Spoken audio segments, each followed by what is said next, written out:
Dewan juri ingkang minulya saha para rawuh sedaya ingkang kinurmatan. Minangka purwakaning atur, monggo sareng kula nderekaken marang puja sapuji syukur konjuk wonten ngarsa dalem Allah Subhanahu wa taala. Gusti ingkang mau miwah amargi awet saking karaharjan kabagas warasan tuwin kawilujengan. Kula saha panjenengan sedaya taksih saged kempal manunggal wonten ing papan menika kanthi kalis ing rupeda.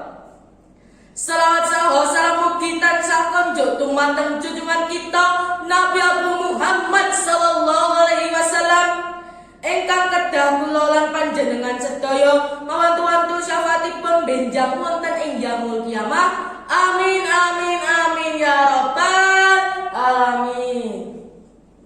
Dewan juri ingkang minulya, wonten ing kalodhangan menika keparenga kula ngaturaken pidato ingkang temanipun Bentengi Basa lan Seni Budaya Jawi saking ombaking globalisasi.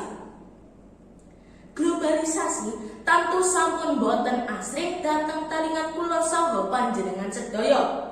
Timeline Instagram kebak kalian pawartos konser Blackpink. Trending topik angka setunggal wonten Twitter hashtag lan sanesipun.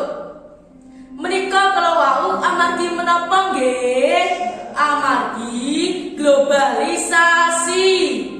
Inggih sae wonten globalisasi kita saged mangertos menapa kemawon.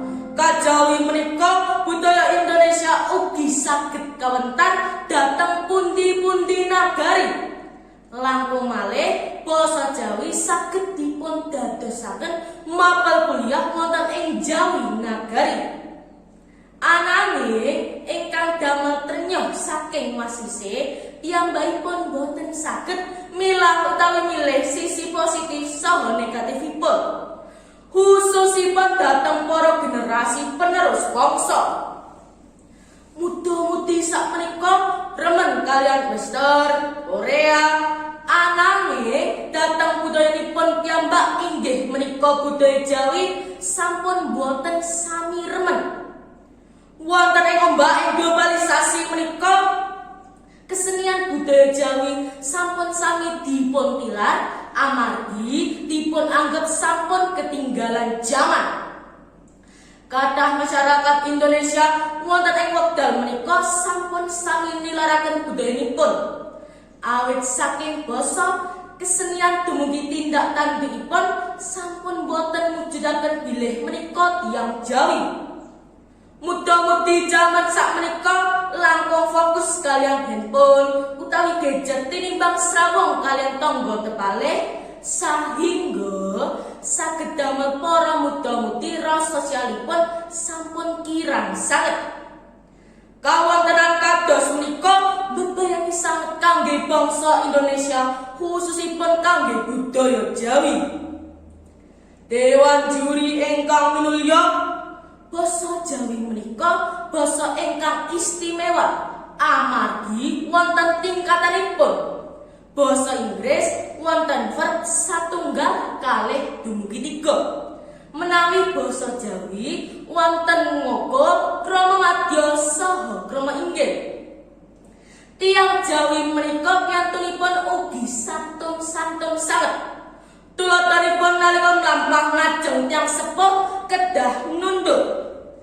Ananging sakmenika sampun asring kita manggihi lare nem-neman nalika mlampah wonten ngajengipun tiyang sepuh nunduk. Wonten ing wekdal sakmenika ugi sampun asring kita manggihi lare nyarios ngagem basa krama kaliyan tiyang sepuhipun. Sejatosipun basa menika jati diri bangsa. Basa Jawi kedah langkung dipun rembakaken malih. Saranganipun inggih menika basa Jawi dipun agem wonten ing saben dinten.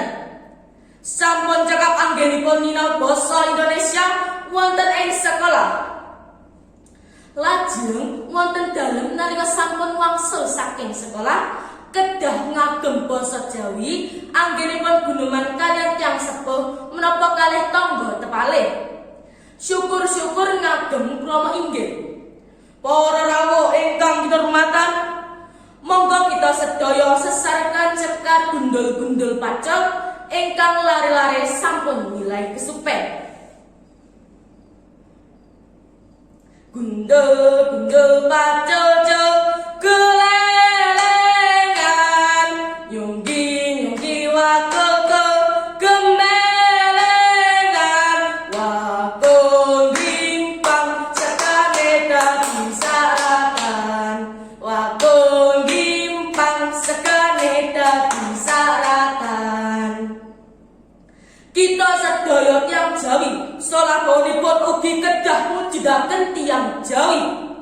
Boten klentu wasis basa Inggris, basa Jepang, basa Korea lan sanesipun.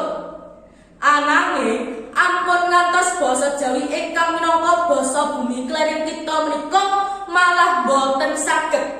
Leres napa leres?